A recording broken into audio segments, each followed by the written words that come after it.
Everyone, please join us in saying these famous words.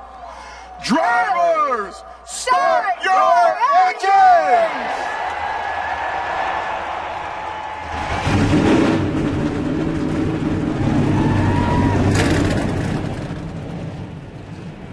Well, Mike, this has been one of the most awesome pre-race shows I think I've ever seen. The job they did here at the Speedway honoring our troops. Today is their day, but tonight, these guys on the racetrack is theirs. Boogity, boogity, boogity. Let's go Memorial Day racing, guys.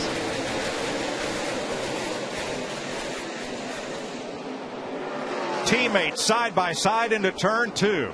Almirola with lane choice took the inside, but Ambrose told us yesterday he would lead the first lap of the 600.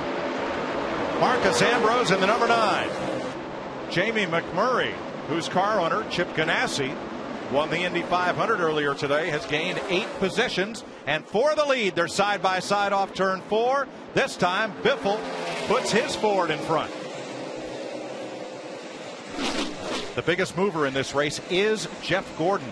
He has gained 14 positions up to 9th from 23rd. Jamie Mack, Kurt Busch, Brad Keselowski, and David Gilliland also on the move.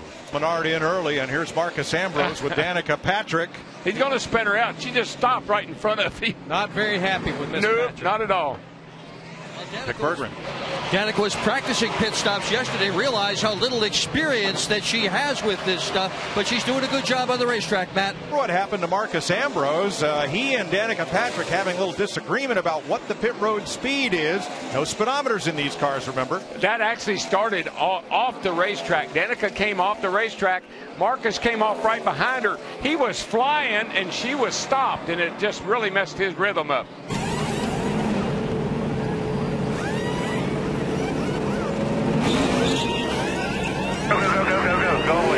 Go away. At speed. All the way to go. Go to 16 outside, 16, clear. Marcus Ambrose, Jamie McMurray, then Greg Biffle in the race off pit road. Honestly, I was not surprised to see a couple drivers change just 2 tires, because I know the left side tires are not wearing a bit.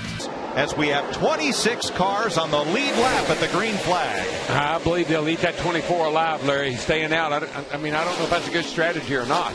Yeah, and I mean, I like the fact that Kyle Busch in the 18, as you can see here, he was able to restart on the high side there. He's going to take the lead. For second, down to the bottom comes Greg Biffle, Jimmy Johnson to the top. And there is A.J. Allmendinger being pushed behind the wall. Disappointing year continues for him. Started 11th today. Yeah, and they were up under the hood of that car trying to see what was wrong with it and going behind the wall now. Trouble in the pits. That was in the garage. A.J. Allmendinger's car here in the garage. The left front brake has absolutely locked up. The only way they can move this car is by jacking it up so the left front wheel doesn't touch the ground. It is so locked up that Allmendinger was unable to move the car with the engine running and all the power he's got. 800 horse wouldn't move it. This thing is really locked up. Look at the run Casey Kane in that 5 got up on the high side off turn 2, making a big run on Biffle down the backstretch. Don't cut down too much there, Biff, because the 5 car is there. Casey Kane opened the door. He may come through for second, and they almost get together. Kyle Busch leads the lap, and they're dead even for second with Johnson fourth. Ambrose might have been in the wall in turn 4. He's very slow in the back straightaway. Tire issue? Something's wrong with the car. Something's broken here. On the suspension, I think. Sounds like something's broken on the suspension. Could be a track bar. The way the car's wobbling around. It's just the story of our year. Every time we put ourselves in great positions, we have crazy things go wrong. And I've been in NASCAR 7 years and never melted a hub down. So, it's just a shame it was tonight. We run so strong, but my boys are strong. They'll get it back together here. Keselowski and Tony Stewart just collided on pit road, guys. Darrell, we've been seeing that all night long. Some really close calls during these green flag pit stops. Now let's show you what happened to Tony Stewart. Keselowski's going out, and here comes smoke. And they collided. And Tony's crew had to scatter. Watch this. A little dirt track action right there. smoke it back in there. What a close call for Eric Almirola's crew in that 43 car that was sitting in his pit box. Wow. And that close call right there almost sent Carl Edwards into the grass. I think that was Carl.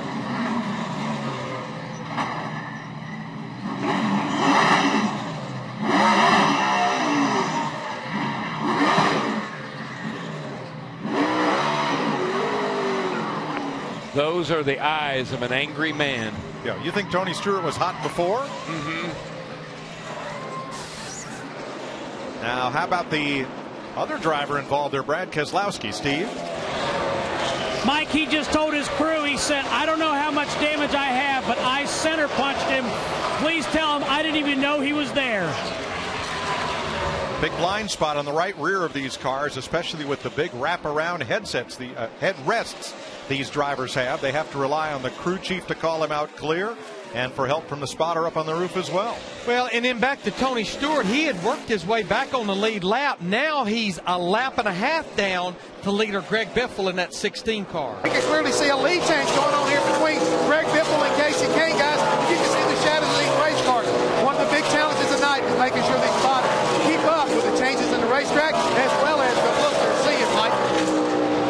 Thanks, Jeff. Casey Kane ran Greg Biffle down and passed him for the lead. That is the 18th lead change tonight among 8 different drivers. Moments ago, watch Dale Jr. Boy, the National Guard's on the move. That's Stewart on the outside, Keselowski on the inside, coming through. Well, we've been watching Dale Earnhardt Jr., and he just keeps getting better and better as well as this race goes on. Came within just a few hundred yards of winning this race a year ago. Ran out of fuel, coming to the checkers. Folks, that is co-opetition right there, because they just kind of gave him the line. That's a tough place to try a pass right there in the quad oval at the start-finish line. A little less than 100 laps or 150 miles to go here in Charlotte. Kane hanging on to the lead. Now will give it up as he comes off pit road, along with Paul Menard and Trevor Bayne. Mike, Casey Kane ran the dirt track over here Friday night. He ran the race out here yesterday afternoon, and he's running 600 miles a night. He probably is getting pretty weary by now. This caution was a statement race at that point. Denny Hamlin stays out. Denny Hamlin did not pit. What do you think of that strategy? I don't like it. Well, again, it only has about 12 to 14 laps on his tires, and everybody has to make at least one more stop. Yeah, these two guys better running into each other right there. Denny Hamlin and Dale Earnhardt Jr. did not pit. Casey Kane has his train coming on the outside. Oh my gosh, it looked like he hit the afterburner. Kane was flying around turn number 2, launched off the corner, right up behind Kyle Busch, and could advance no further. Look at this thing. Watch him rocking around that outside.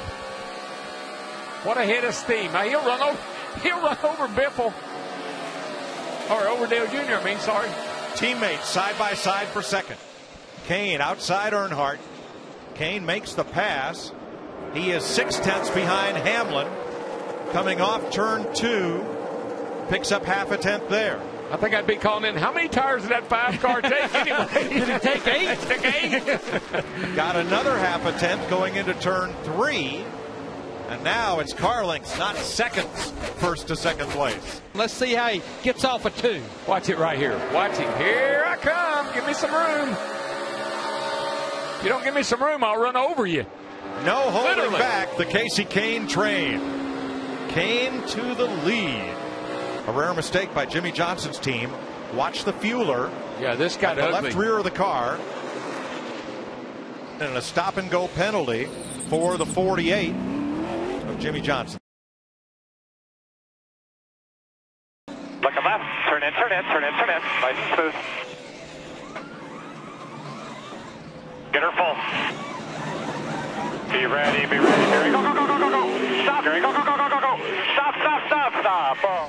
Kane is trying to join 2 NASCAR Hall of Famers who both won in their 300th career start.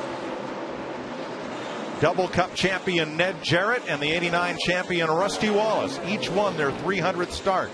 That's the number Casey Kane is on tonight. Pretty nice celebration. Around the turn to the front straightaway, the 13th career win for Casey Kane is the Coca-Cola 600. Kane was able tonight